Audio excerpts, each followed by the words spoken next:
Boa noite a todos. Louvado seja nosso Senhor Jesus Cristo. Irmãos, assim, antes de iniciarmos essa formação, só quero pedir para vocês que nós ficarmos em pé um momentinho e começarmos com uma oração.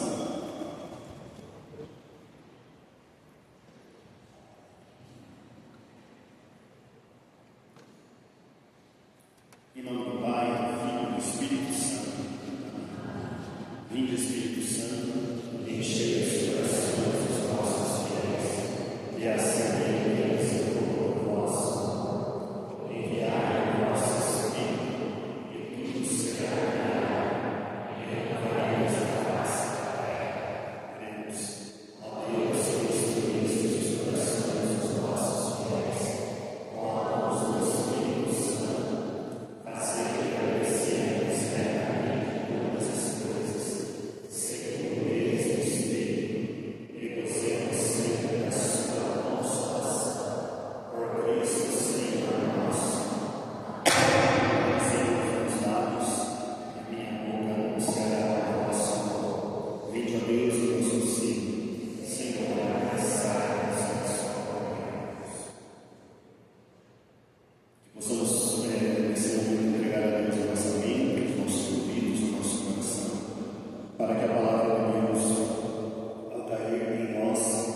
Produza frutos 30, 60, 100 por um.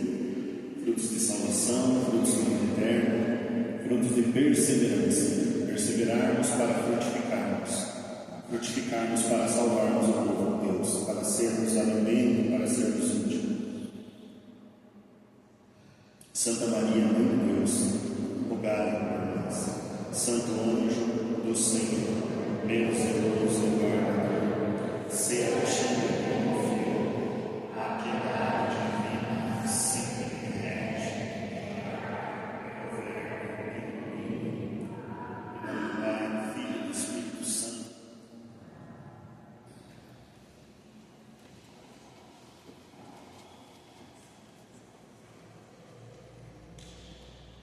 Boa noite, irmãos. A paz de Jesus. Bem, para quem, se alguém me conhece, meu nome é Fábio, sou filho do seu Pedro, da Dona Rosa, okay? Estamos nessa caminhada aí, nesse serviço a Deus aqui na renovação, desde o começo da renovação aqui na cidade, graças a Deus, e estamos aí procurando perseverar, sempre tendo em vista que aquilo que nós buscamos o resultado final da nossa caminhada é o céu, tá? Então nós começamos uma jornada em direção ao céu, então que nós não possamos parar, né? O reino de Deus é assim, se você não progride, você regride, não tem como ficar estacionado. Então nós vamos hoje ouvir falar sobre um tema que antes era tema de seminário de vida no Espírito, e hoje infelizmente já não se pode colocar talvez em seminário de vida no Espírito, porque eu acredito que cada vez mais nós podemos falar menos as verdades da fé. Então o tema que nós vamos estudar hoje, o tema é sobre falsas doutrinas. Eu diria para vocês anotarem ali já o tema, tá? Eu acredito que vai ter que ser mais uma terça aqui, o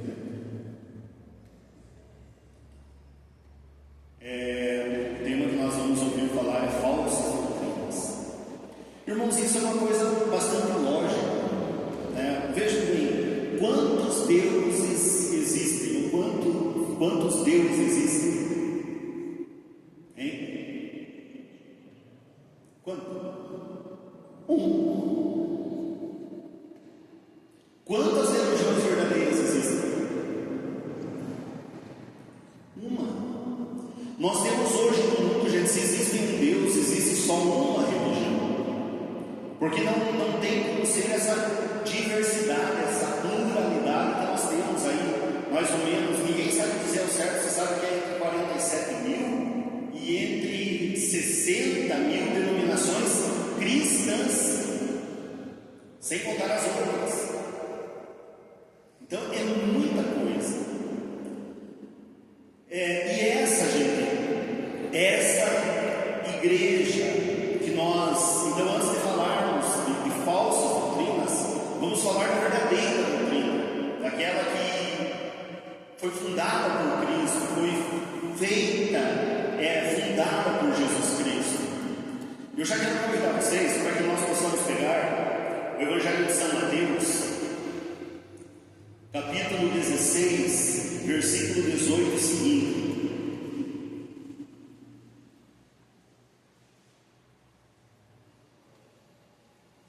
Mateus 16, 18 e seguinte. Nós vamos ter uma catequese, nós vamos pegar bastante passagem bíblica, vamos pegar umas passagens do catecismo.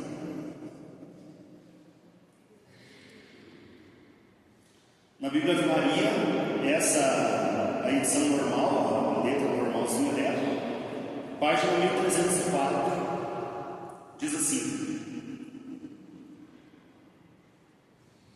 E eu te declaro, tu és Pedro, e sobre esta pedra edificarei a minha igreja. As portas do inferno não prevalecerão contra ela. Eu te darei as chaves do reino dos céus. Tudo que ligares na terra será ligado no céu, e tudo que desligares na terra será desligado no céu. Veja, irmãos, quando Jesus pronuncia essas palavras, ele está dando primado a Pedro, ele está colocando aqui São Pedro como o primeiro papa da igreja.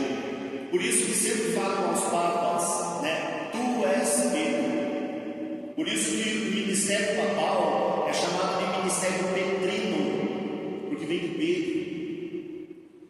E irmãos, a única igreja, eu sou historiador, tá?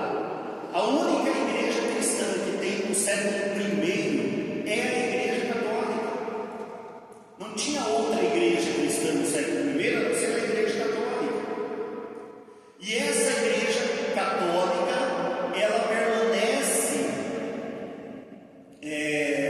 ela recebe esse nome não com Jesus, não com os apóstolos, ela recebe esse nome com um discípulo de São João chamado Santo Inácio de Antioquia, que vai falar a primeira vez que a igreja ela é para todos, ela é universal, porque isso que significa católico.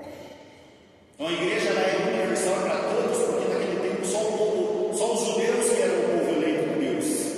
Entende o porquê do nome? Não é agora só os judeus, agora é para todos aqueles que querem. Então ele usa esse nome já no começo do século II, ali pelo ano 105. E essa igreja católica, ela passou, irmãos, o primeiro cisma que teve na igreja, assim, foi um cisma menor, foi um cisma depois do Concílio de Éfeso, no ano 431, que o Concílio de Éfeso ele debateu muito sobre a heresia nestoriana. A heresia nestoriana era aquela heresia que pregava que Jesus Cristo tinha uma natureza só a natureza divina, né? Eles jogavam fora a natureza humana de Cristo. E a gente não tem como fazer isso. Por quê? E o sofrimento de Cristo na cruz? Você anula o sofrimento de Cristo na cruz se ele não teve natureza humana. E foi nesse concílio também que se proclamou o primeiro dogma mariano da igreja, né? Maria, mãe de Deus, a Theotokos, o grego, ou seja, mãe de Deus, filho. Então, essa heresia nestoriana, ela não aceita esses primeiros ensinamentos e ela se separa, fundando a igreja assíria do Oriente, lá no século V. Aí nós vamos ter um outro cisma, uma outra divisão, no ano 1054. Esse vai ser um cisma maior, chamado Cisma do Oriente, que vai originar a igreja ortodoxa. Aí nós vamos entrar muito na questão por que surgiu a igreja ortodoxa, mas mesmo, irmãos, até o começo do segundo milênio da cristandade,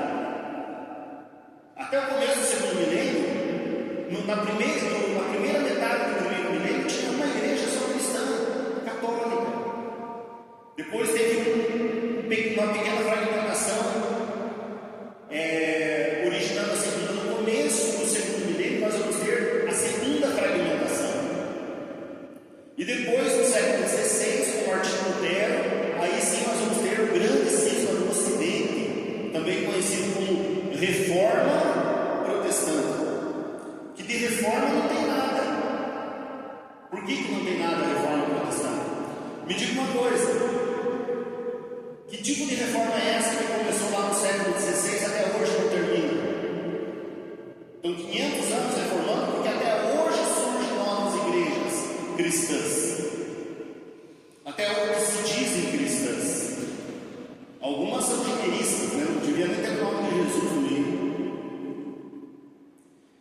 E o termo correto não é propriamente o termo correto, na verdade, gente, para essas igrejas, né, não é dizer que são igrejas protestantes, mas são igrejas que vieram de uma revolução protestante, não de uma reforma.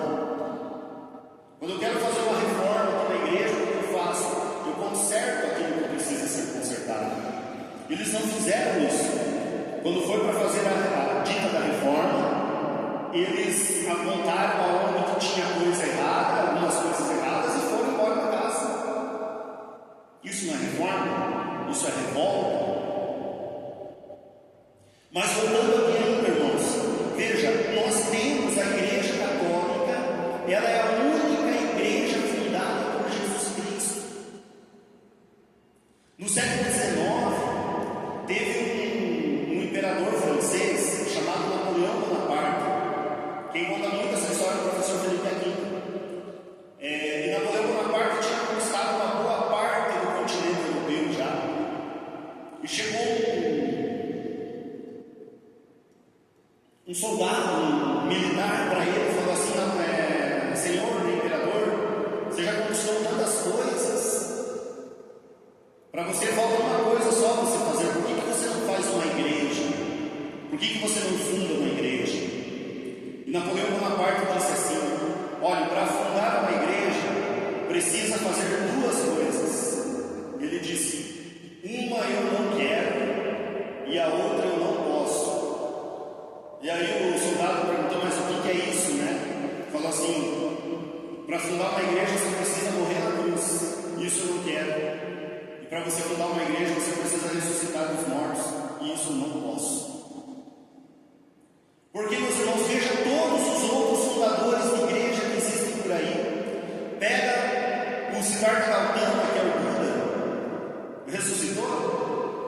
Não. Pega Confúcio. Ressuscitou? Não, Confúcio até não queria fundar religião. Confúcio era um filósofo, um homem muito sábio, e seus seguidores que fundaram a religião, mas ele mesmo não quis, que é o confucionismo. Você pega aí Maomé ressuscitou? Não. Pega Martinho Lutero, ressuscitou? Não. Pega aí o Henrique VIII, fundador da igreja anglicana, ressuscitou? Não. João Calvino ressuscitou? Não. Davi Miranda ressuscitou? Não. O único líder religioso, dizer líder religioso para Jesus, perdão, Senhor, mas você falar muito pouco de Jesus, porque Jesus é Deus. Deus veio ao mundo, Deus se fez carne, e Deus deixou uma igreja, e essa igreja, meus irmãos, é essa que nós estamos, Igreja Católica Apostólica Romana.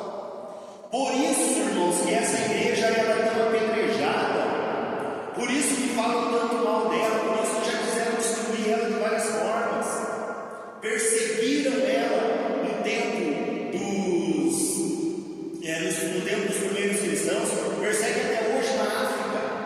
Estão vendo o massacre de cristãos que está tendo na Nigéria? Alguém está acompanhando?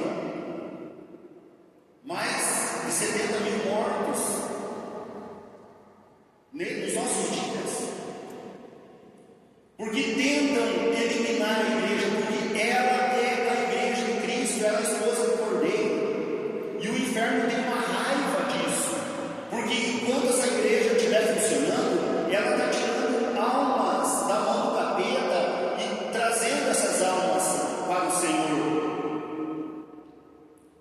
Então, existe uma só igreja. Vamos pegar uma outra passagem, lá na carta de São Paulo aos Efésios, capítulo 4.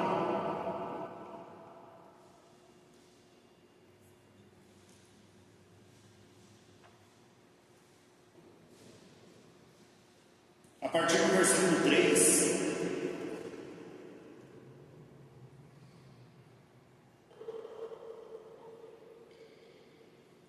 Efésios 4, 3 até o 5.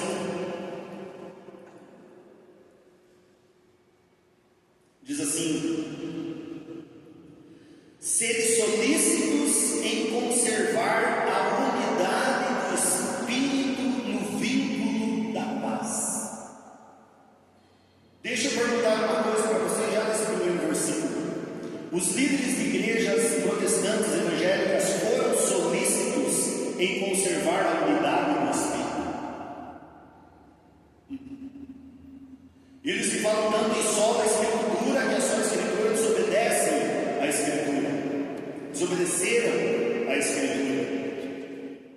Continuando: sede um só corpo e um só Espírito, assim como fostes chamados pela vossa vocação a uma só esperança, a um só Senhor, uma só fé, um só batismo. Irmãos, há uma só fé,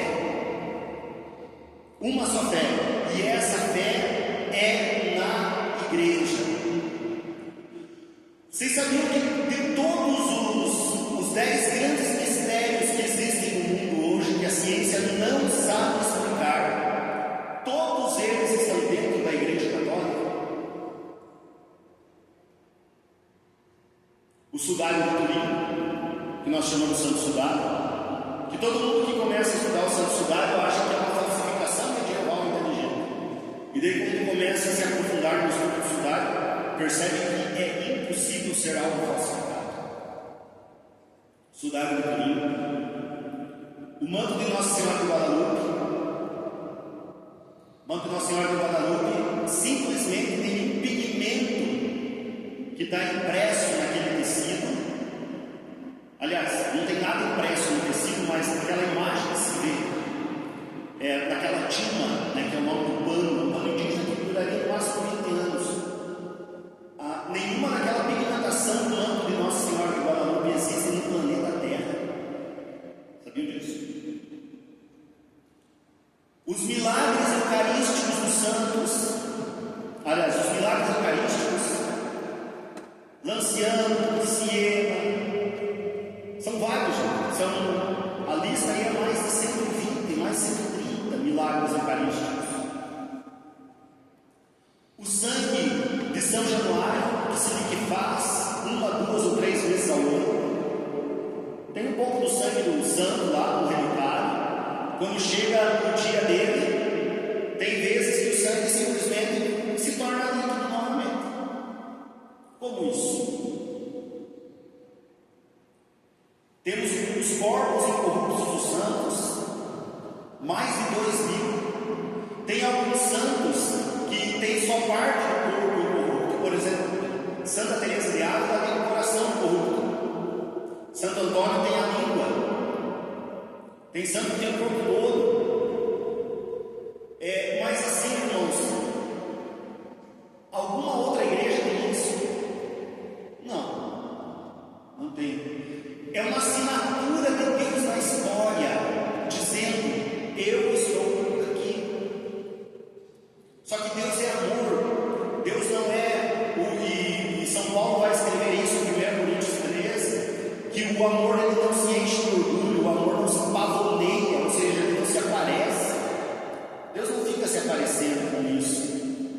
Deus deixa que a gente vá atrás para descobrir.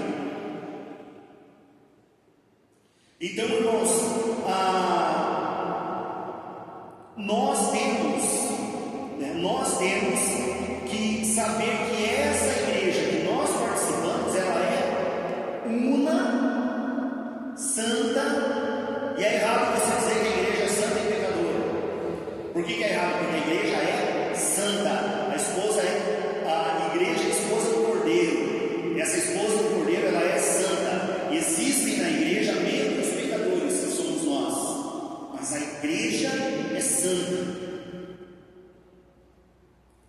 E tem uma passagem do Catecismo, gente, para falar a verdade, eu acho que é uma das passagens mais bonitas do Catecismo.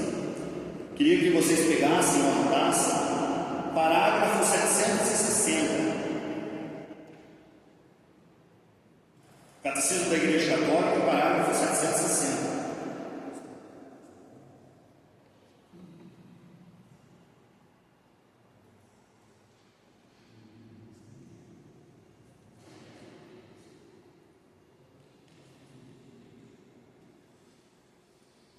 Catecismo da Igreja Católica, número 760. No Catecismo, nessa edição aqui do Vaticano, é página 218. Diz assim: olha só, gente, presta atenção nisso aqui.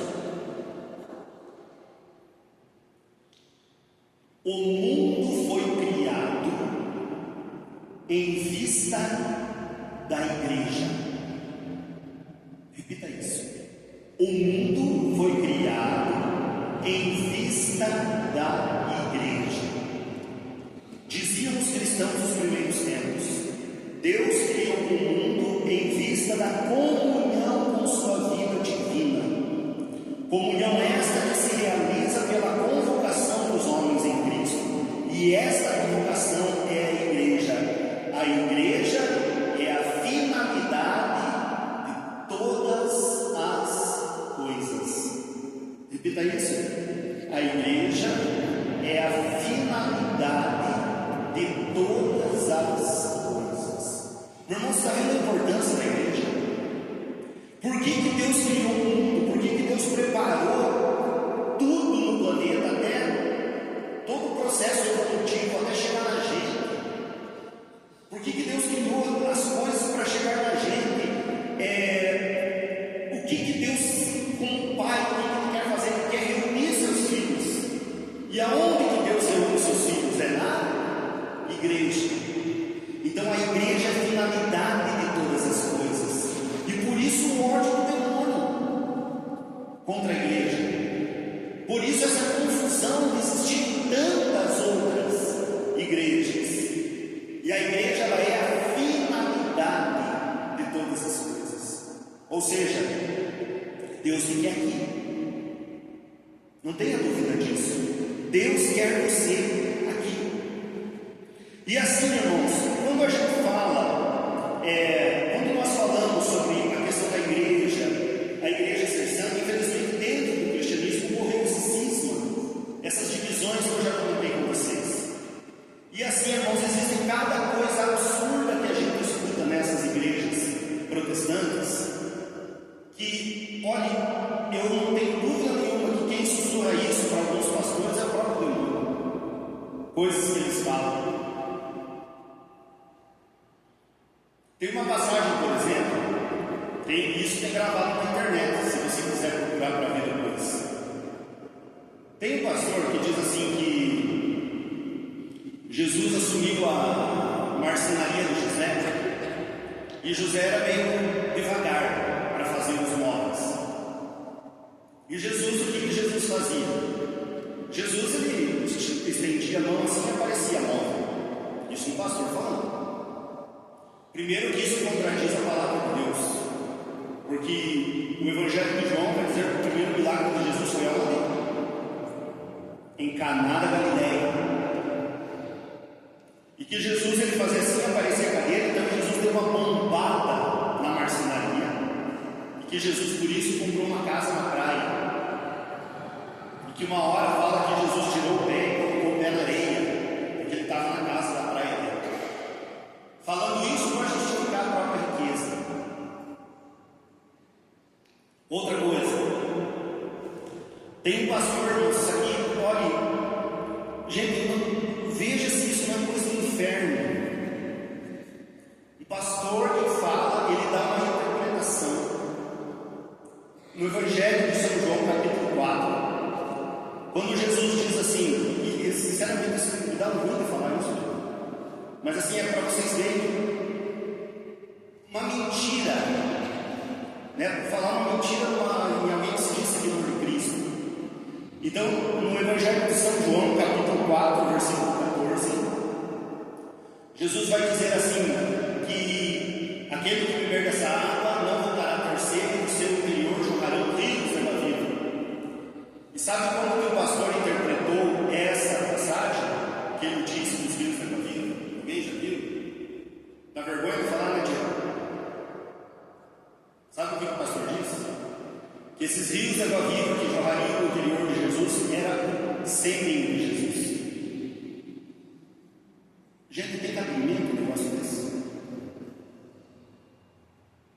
Irmãos, é por isso que nós católicos, nós não podemos beber dessas fontes.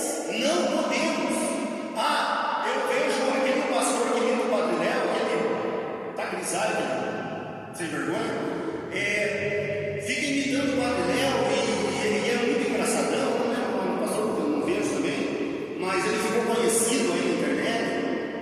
Tem gente que acha que ele é engraçado. Irmão, não veja coisa protestante.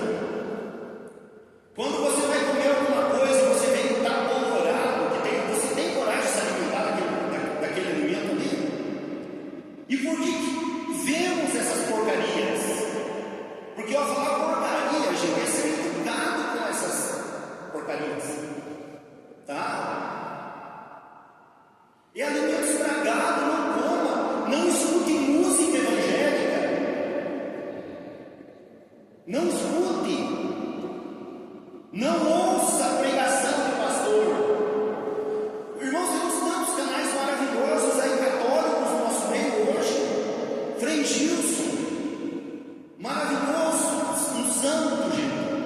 É um piá, né? É santo aquele piá. Temos o Padre Paulo, apelidado Padre Paulo, que pároco do Brasil, por causa das catequeses que ele dá. Temos aí Dom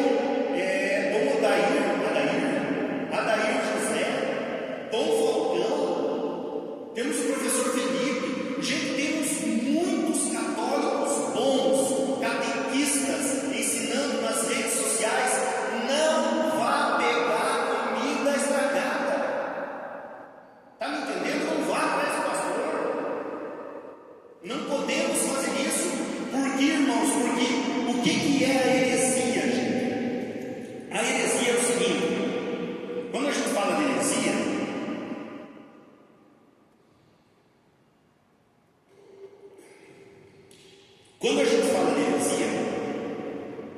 heresia é assim, ó, heresia é uma distorção de uma verdade de fé. Existem verdades de fé, irmãos, que elas são inquestionáveis. No nosso credo, né, creio da Igreja Católica, existem ali, são 12 pilares. Toda vez que nós rezamos, tá? São 12 pilares. E o que é a heresia? A heresia ela distorce um desses pilares. Por exemplo, se eu disser Jesus não está na Eucaristia, isso é uma heresia. Porque Jesus, não é que Jesus está na Eucaristia, Jesus é a Eucaristia. Foi Jesus que falou: tomai todos e comei, isso é meu corpo que será entregue por vós.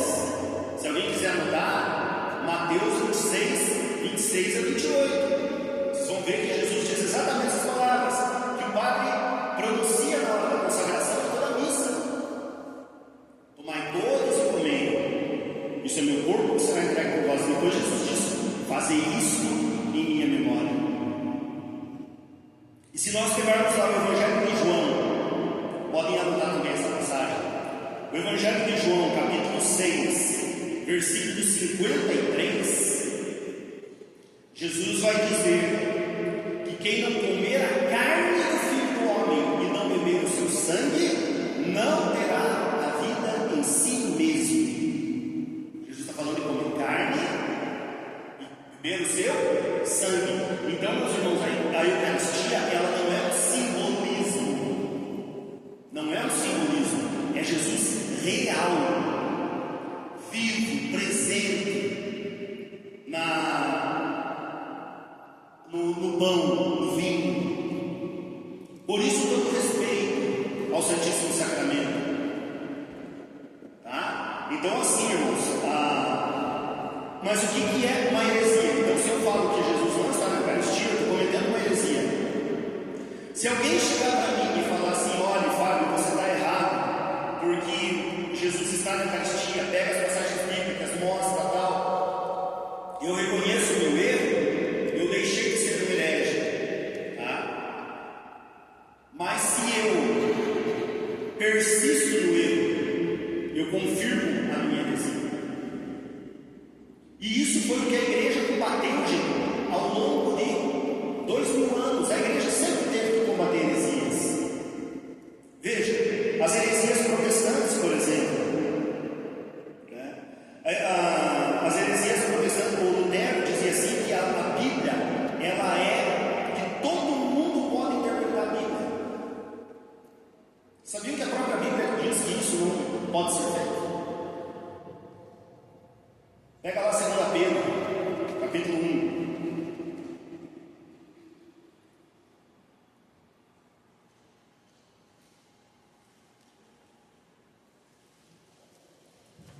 Segunda Pedro, capítulo 1, versículo 20 e 21.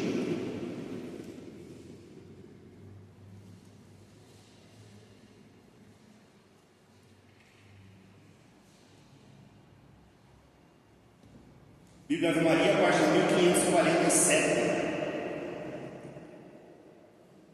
Segunda Pedro 1, 20 e 21. Gente, essas cartas a Pedro aqui também são as primeiras epístolas. Desculpe. São os primeiros documentos papais que nós temos na igreja. Pedro é o primeiro papa. Veja o que Pedro diz. Antes de tudo, sabei que nenhuma profecia da Escritura é de interpretação pessoal, porque jamais uma profecia foi proferida por efeito de uma vontade humana. Homens inspirados pelo Espírito Santo falaram da parte de Deus. E aí nós temos uma nota dizendo de interpretação pessoal. A profecia, por extensão, a Bíblia, que toda a Bíblia é uma profecia, explica não o pensamento individual do escritor sagrado, mas o pensamento do Espírito Santo. Pessoal, quando você precisa tratar da tua saúde, onde é que você vai? Por quê?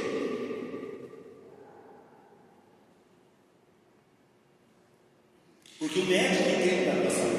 O médico entende da questão do que é necessário fazer para o corpo ficar saudável. Quando você precisa fazer uma reabilitação física, você precisa do quê? Do fisioterapeuta. Tem que ir no fisioterapeuta mesmo. Não vai em qualquer um, você tem que ir em alguém que seja especialista naquele assunto. Irmãos, quando você precisar de explicação da palavra de Deus, vá no Sagrado Magistério da igreja, vai que entenda. Infelizmente hoje até, gente, nós temos de vez em quando até que tomar um determinado cuidado com quem consultar, porque também dentro da igreja se infiltraram ideias erradas, como a teologia da libertação e assim por diante. Então, irmãos, fica na igreja, fica com a interpretação da igreja. E olha, o Catecismo da Igreja Católica, a gente tem um parágrafozinho lá que fala sobre a questão dos grupos de oração. Quero convidar vocês a pegar. É o parágrafo 2689.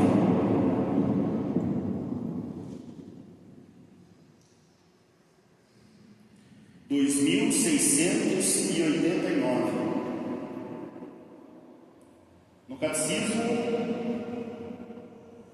página 690. Veja o que ele diz.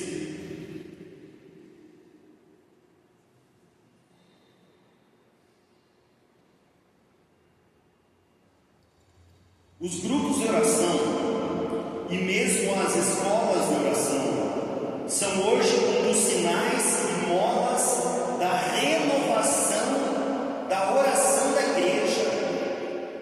O catecismo reconhece que são molas da renovação da igreja, contanto que se beba nas fontes autênticas da oração cristã. O que é fonte autêntica, irmão? É você pegar um livro que tem aprovação eclesiástica, é você pegar um ensinamento de um santo, é você pegar o magistério da igreja. O cuidado com a comunhão, ou seja, em ter comunhão com os outros, é sinal de verdadeira oração da igreja. Então nós temos que ter cuidado, meus irmãos, nós temos que ter filtros como católicos. Não podemos estar achando qualquer coisa por aí, a gente procurar estar se encantando. Tá? Então nós temos que ter filtros, temos que ser mais críticos. Né? Eu peguei um livro para ler, tá? O livro fala de Jesus. Tá? Será que é um católico que escreveu isso? Hoje é fácil na internet, pesquisa lá o nome da pessoa, vê lá onde ela é. Os santos, gente, pós-reforma, eles falavam que não era nem para ler a Bíblia traduzida pelos protestantes, nem a Bíblia. Imagine isso. Então, irmão, fica com a verdade, fica com a sã doutrina da Igreja Católica. Na semana que vem eu vou comentar mais algumas coisinhas, irmãos. Hoje eu quis pegar mais essa parte, no sentido de a doutrina verdadeira e também a doutrina protestante e algumas coisas que ficaram. Para a semana que vem eu vou falar um pouquinho sobre as heresias, porque as heresias, tem heresia do passado e tem heresia hoje, e também sobre as heresias, né, e sobre algumas demais falsas doutrinas não cristãs, mas isso é mais fácil de identificar. Tá? Agora, de vez em quando tem alguma mentira dentro da igreja, também tem que ser desmascarada.